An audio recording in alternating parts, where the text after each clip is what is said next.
उनको इंदिरा माता कहा।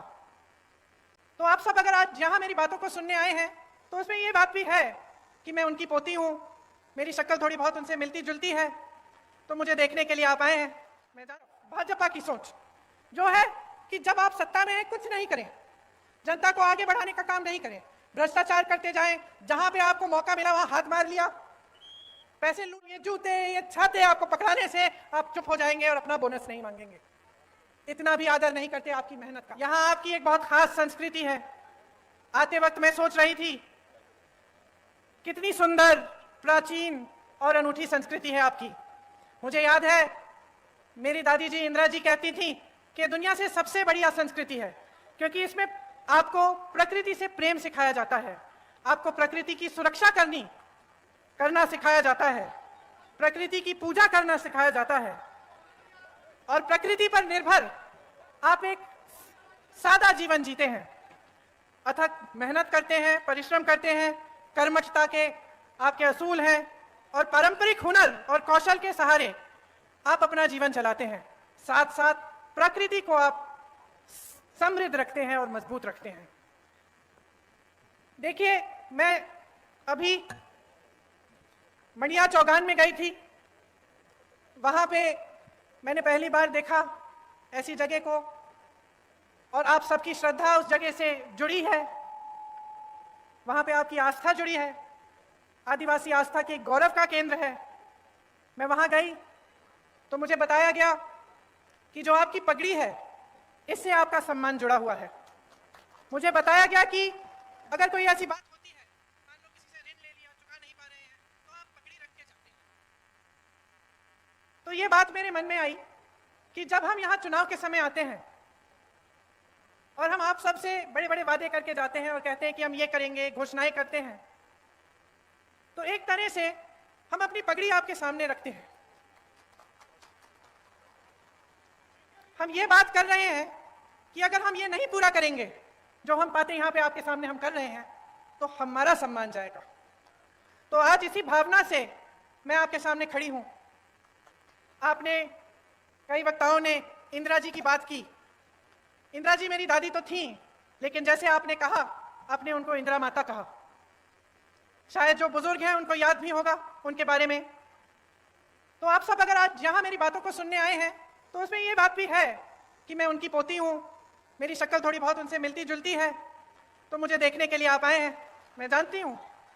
लेकिन एक बहुत गहरी बात भी है जो सिर्फ मेरी शक्ल, उनकी पोती होने के नाते नहीं है, और वो गहरी बात यह है कि आपको इंदिरा जी में भरोसा था। भरोसा इसलिए था क्योंकि इंदिरा जी ने आपके लिए काम करके दिखाया। आप उनको माता कहते थे तो इसलिए कहते थे कि आपकी श्रद्धा उनसे भी जुड़ी हुई थी। और मेरे लिए ये एक बहुत बड़ी जिम्मेदारी है, एक बहुत बड़ी जिम्मेदारी है कि आज मैं यहाँ आपके सामने खड़ी हूँ। आपने मेरी दादी जी को माता जी माना, और मैं यहाँ खड़े होकर आपके सामने कुछ बातें कर रही हूँ, तो ये मेरी जिम्मेदारी बनती है कि मैं जो बात कहूँ आपसे वो सच बात हो, वो सही बात हो, और वो आपके लिए ही बात हो, जो आपको आगे बढ़ा पाए, और जो काम इंदिरा जी ने शुरू किया था उसको आगे बढ़ाने वाली बात हो। आपको याद होगा कि इंदिरा जी ने आपको पट्टे दिलवाए थे, याद है कि नहीं? याद है। किस भावना से दिलवाए? इसी भावना से दिलवाए कि ये आपकी जमीन है, ये आपका सम्मान है, ये आपसे जुड़ी हुई बातें हैं, और आपको पूरी तरह से की शक्ति आपके हाथों में मिलनी चाहिए। कांग्रेस पार्टी की यही परंपरा रही है, यही असूल रहे हैं, और हम चाहते हैं कि जो संपत्ति है देश की, प्रदेश की, आपके जिले की, ये संपत्ति आपके हाथों में जाए। हम चाहते हैं कि आप मजबूत बने, आपकी शक्ति आपको मिले। और जब आप यहाँ पे चुनाव के बारे में बातें सुनने आते हैं, मेरी भी, अनेक अलग अलग पार्टियों के नेताओं की, तो आप हमेशा एक बात को अपने ध्यान में रखिए कि क्या ये लोग आपकी शक्ति आपके हाथों में देंगे कि नहीं देंगे। अब कांग्रेस की जो परंपरा रही है उसको आप देखिए। आपके लिए वन अधिकार का कानून लाया गया ताकि वन पर सबसे पहले आपका अधिकार बने, क्योंकि यही आपकी मूल संस्कृति रही है और एक तरह से मनुष्यता की मूल संस्कृति रही है। तो इसको बचाने के लिए और मजबूत पर करने के लिए आपको वन का अधिकार दिया गया था। जो भी नेता यहाँ आता है, मैं जानती हूँ ये 3 शब्द बोल के जरूर जाता होगा, जल, जंगल और जमीन, है कि नहीं? बोलते हैं ना। लेकिन इसके नीचे क्या अर्थ है इसको समझना बहुत जरूरी है। क्या नेता गहराई से बोल रहा है या आपके सामने एक जुमला बना के छोड़ दिया है? आपको मालूम होगा कि कांग्रेस की सरकार ने आपको ये वन अधिकार दिलाकर जल, जंगल और जमीन पर आपको अपना अधिकार लौटाया। मनरेगा लाए, मनरेगा से ग्रामीण रोजगार बने। जो पलायन की बात कमलनाथ जी ने की, पलायन किस लिए होता है? पलायन इसलिए होता है जब ग्रामीण रोजगार नहीं बनता, जब आपके इलाके में, आपके गांव में, आपके जिले में रोजगार नहीं मिलता, तभी तो बच्चा सोचता है कि घर छोड़ के बड़ी शहर में नौकरी ढूंढेगा, क्योंकि यहाँ नहीं मिल रही है। तो मनरेगा किस लिए बनाया गया था? आपको मजबूत बनाने के लिए, ताकि आपको रोजगार गांव में मिले, ताकि आपको पलायन करना नहीं पड़े। आज पलायन बहुत बड़ी समस्या है यहाँ की। भोजन का अधिकार का कानून मिला आपको, इससे आपके बच्चों को जो भोजन का अधिकार है वो दिया गया कि सरकार की जिम्मेदारी बनती है कि आपको भोजन मिलना है। पंचायत व्यवस्था को कांग्रेस की सरकारों ने मजबूत किया। जो पैसा पंचायत को आना चाहिए था वो आया। पंचायत में जो निर्णय लेने चाहिए थे कि आपके यहाँ कुछ काम कराना है या कोई समस्या है उसको सुलझाने के लिए, वो पंचायत में ही लिया जाए। ये कांग्रेस की सोच थी। इन सब चीजों से आपके हाथ मजबूत हुए। अब आप अगर देखें तो जितने आपने देखे होंगे इतने सारे जो वीडियो वायरल हुए हैं, देश में प्रदेश में सबसे ज्यादा बच्चियों को यहीं पे मध्य प्रदेश में यहीं पे गायब हो रही हैं। सबसे ज्यादा बच्चियां, 1.5 लाख बच्चियां और महिलाएं गायब हो गई हैं इनके राज्य में। हर रोज 17 बलात्कार होते हैं। आप सोचिए बहनें, हर रोज जब आपकी बच्चियां बाहर निकलती हैं आपको डर लगता होगा कि आएंगी वापस की नहीं, या कुछ हो तो नहीं जाएगा। ये सरकार चल रही है। उज्जैन की घटना तो आपने देखी ही है। और आदिवासी जनों पर, आप पर जो अत्याचार बरसाए जा रहे हैं उनका अब कोई मुकाबला नहीं है। पूरे देश में मध्य प्रदेश उनमें नंबर 1 हो गया है। तो देखिए यहाँ की जो परिस्थितियां हैं वो मुश्किल होती चली जा रही हैं। आपको रोजगार नहीं मिल रहा है, आपको वन पर अधिकार नहीं मिल रहे हैं, यहाँ पे अत्याचार बढ़ रहे हैं, तो पलायन तो होगा ही ना। ये देखकर इतना दुख होता है कि ऐसे बड़े बड़े शहीदों की धरती पर यहाँ से लोग छोड़ के जा रहे हैं रोजगार लेने के लिए, और यहाँ पर रोजगार आपके लिए पैदा नहीं कर रहे हैं। 18 सालों से भाजपा की सरकार है, रोजगार के मौके नहीं बने, सिर्फ लूट में व्यस्त रहे हैं ये लोग। जिस तरफ आप देखें वहां घोटाला ही घोटाला। और जब चुनाव आता है आपका ध्यान भटकाया जाता है, धन की बातें हो जाती हैं और इधर उधर की बातें होती हैं जिससे आपके जज्बात जुड़े होते हैं। तो बहनों, आपको बहुत सतर्क रहना पड़ेगा। आपको समझना पड़ेगा कि इधर उधर की बातों से सिर्फ आपका ध्यान भटकाया जाता है। और सबसे जरूरी बात यह है कि यहाँ पर महंगाई कैसे कम होगी, आपके लिए रोजगार कैसे बनेगा, आपकी संस्कृति का बचाव कैसे होगा, और आप यहाँ पर विकास कैसे आएगा ताकि आप यहाँ पे आगे बढ़ पाएंगे। यहाँ पे तेंदुपत्ता के बहुत सारे मजदूर हैं। आप जानते ही हैं, मुझसे अच्छी तरह जानते हैं कि कितना शोषण हो रहा है। तेंदुपत्ता चुनने का काम करने वाले भाई बहन दिन भर काम करते हैं। सुबह निकलते हैं, शाम तक, सूरज के ढलने तक पत्ते को चुनते हैं, बहुत मेहनत करते हैं, एक एक पत्ती की गड्डी बनाते हैं, फिर उसे ले जाकर बेचते हैं। महिलाएं पत्ता बेचने जाती हैं और देर रात तक नहीं लौटती। लेकिन इन्हें क्या सही दाम मिल रहा है तेंदुपत्ता का? आप बताइए। तेंदुपत्ता बोनस में भी भ्रष्टाचार किया हुआ है, अभी तक नहीं मिला। किस किस को मिला है बोनस? तो मिलेगा कैसे जब भ्रष्टाचार किया है इसमें?